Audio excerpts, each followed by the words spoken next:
अस्सलामुअलैकुम स्टूडेंट्स। आज के लेक्चर में हम 7.2 का क्वेश्चन नंबर 8 सॉल्व करेंगे, जो हमने प्रीवियस लेक्चर में सर्कल और उसकी टर्म्स पढ़ी थी, उससे रिलेटेड है। क्वेश्चन नंबर 8, रीड विथ मी।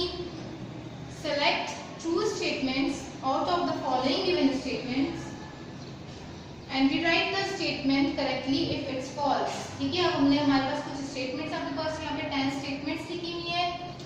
इसमें हमारे पास जो रॉन्ग स्टेटमेंट्स है हमने उसको करेक्ट करके लिखना है।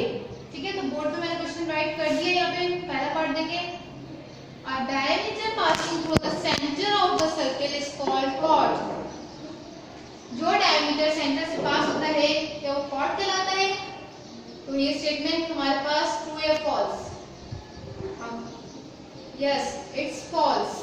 हमें पता है कि कॉर्ड पास होती है centre of the circle, not the diameter. तो हम जब इसकी स्टेटमेंट को रीराइट करेंगे तो हमारे पास यहाँ पे डायमीटर की जगह क्या आ जाएगा? कॉर्ड, और कॉर्ड की जगह क्या आ जाएगा?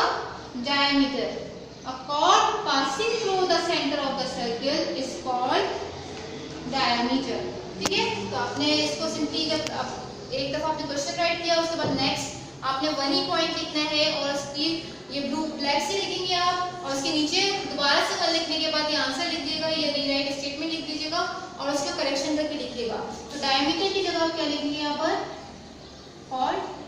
मैं पेन से अंडरलाइन कर रही हूँ, जब आप ब्लू पेन से लिखेंगे तो क्या लिखेंगे? अ cord passing through the centre of the circle is called diameter.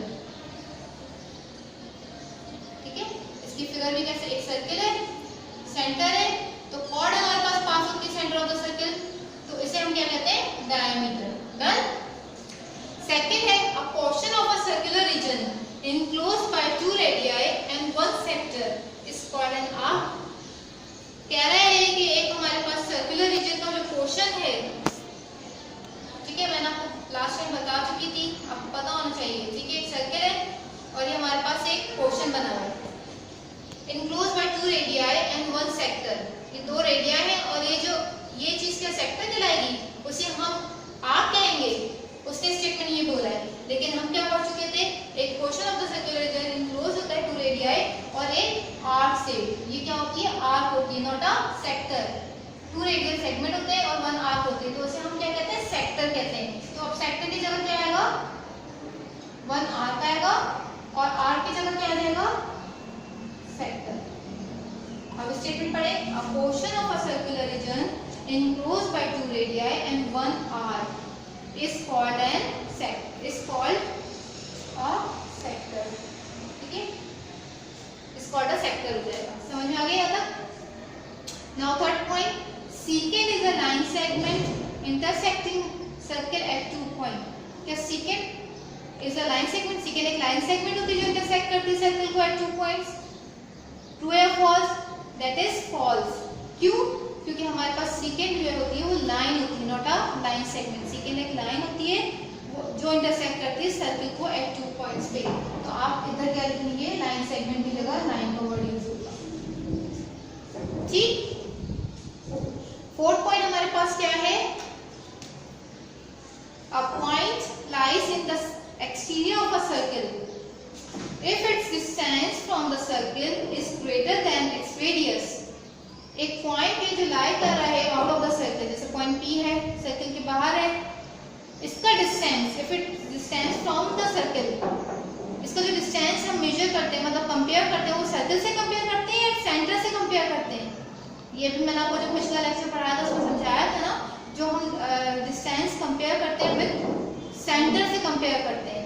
तो अब इधर क्या चेंजिंग हो जाएगी हमारे पास? सर्कल की जगह क्या आ जाएगा? सेंटर। ठीक है, a point lies in the exterior of a circle if its distance from the center is greater than its radius। ठीक है, सेंटर की spelling CEN। Now fifth point read करते हैं। तो करेक्ट स्टेटमेंट हमारी क्या हो जाएगी जब हम सेंटर लिख देंगे सर्कल की जगह? फिफ्थ पॉइंट है, 3 or 4 points are said to be concentric if a circle can pass through those points। हमने क्या पढ़ा था concentric की डेफिनेशन में? 4 or more points।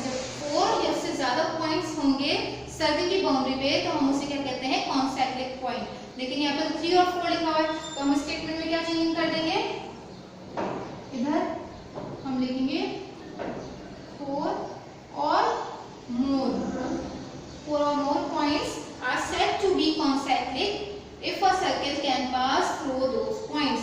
क्लियर हो गया, इधर क्या आ जाएगा, 4 और more आएगा। Done. Now 6 point, vertices of a parallelogram are concentric। अब देखें हमारे पास concentric डायरेक्शन में 4 पॉइंट्स हैं, वो पास होने थे सर्कल से।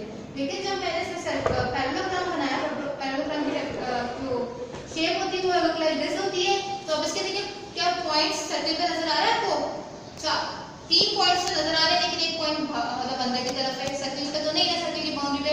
तो ये हमारे पास यहाँ पे क्या डेफिनेशन में आ जाएगा, वर्टिसेस ऑफ अ पैरेललोग्राम की जगह क्या हम यूज करेंगे, square.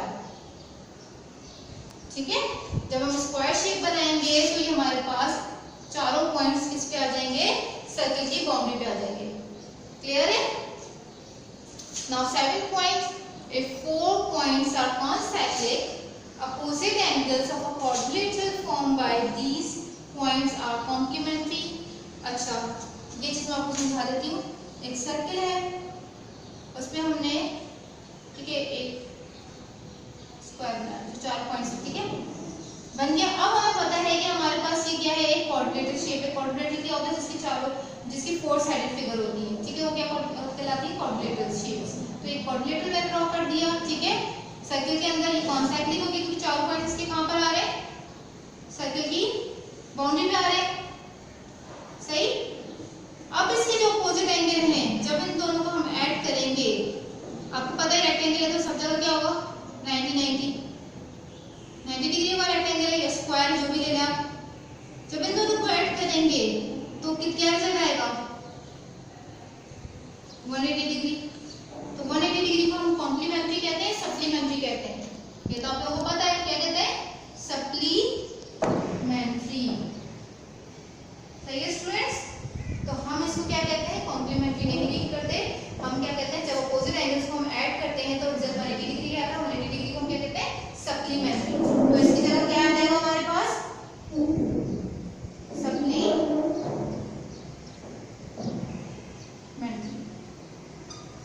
Right? If 4 points are concentric, opposite angles of the quadrilateral formed by these points are supplementary। supplementary होते हैं जब हम दोनों को ऐड करते हैं opposite angles। अच्छा, 8 points, arc of a circle is not a subset of the circle। ये सर्कल है, इसमें मैंने एक पॉइंट ए ले लिया, एक पॉइंट बी ले लिया। ये जो आर्क है क्या इसका हिस्सा नहीं है, स्टेटमेंट ये कह रही है। तो ये ट्रू है फॉल्स, यस इट्स फॉल्स। जो आर्क होती है वो सर्कल का हिस्सा होती है, it's a part of circle. Subset means part of a, ठीक है, पार्ट। तो ये it's a part of a circle. तो हम इधर क्या चेक करेंगे, सिंपली नॉट की वर्डिंग हटा देंगे। आप नॉट क्या करेंगे, यहाँ से रिमूव कर देंगे। आप क्या जुमला हो जाएगा, arc of a circle is a subset of a circle. ठीक है। अब नॉट क्या करेंगे, नीचे वाले स्टेटमेंट से, मतलब आप जब आंसर राइट करेंगे, रीराइट करेंगे तो नॉट की वर्डिंग यूज नहीं करेंगे। 9th वाला देखें, radius of a circle is twice of its diameter. क्या रेडियस डबल होता है डायमीटर से, ये स्टेटमेंट भी आपको पता होनी चाहिए। That is false. हमारे पास ये सर्कल है, यहाँ से देखिए क्या होता है, रेडियस होता है, तो क्या वो कह रहा है रेडियस डबल होती है डायमीटर से, दैट इज फॉल्स। जब हम इसको रीराइट करेंगे तो क्या हुआ है, हमें पता है कि डायमीटर जो होता है वो डबल होता है रेडियस से। देखिए ये एक आर हो गया, ये एक आर हो गया, 2 आर को मिलाएंगे तो हमारे पास 2 आर को मिलाएंगे तो क्या मिलेगा, एक डायमीटर कंप्लीट मिल जाएगा। तो आप इधर क्या वर्डिंग कर देंगे, इधर डायमीटर आ जाएगा और इधर क्या आ जाएगा, रेडियस। ठीक है। तो diameter of a circle is twice of its radius. Clear. Now last point 10, a line parallel to the tangent, ठीक है, a line parallel to the tangent at the point of tangency passes through the center of circle। वो कह रहा है एक line जो होती है वो टेंजेंट पे पैरेलल होती है। मैंने आपको बताया था टेंजेंट क्या होता है, जो एक सर्कल के एक पॉइंट से पास होकर जाता है। ठीक है, ये सर्कल है, ये इसका रेडियस है, ए और बी है, ठीक है। तो ए बी जो लाइन हमारे पास हो गया टेंजेंट है किस पे, सर्किल पे, क्योंकि वो किसी एक पॉइंट से पास हो रही है। तो हमारे पास हमें पता है कि ओपी जो रेडियस है वो क्या है, परपेंडिकुलर होता है टेंजेंट पे, नॉट अ पैरेलल। तो हम इसमें जब वर्डिंग में चेंज करेंगे तो आप क्या लिख देंगे यहाँ पे, परपेंडिकुलर।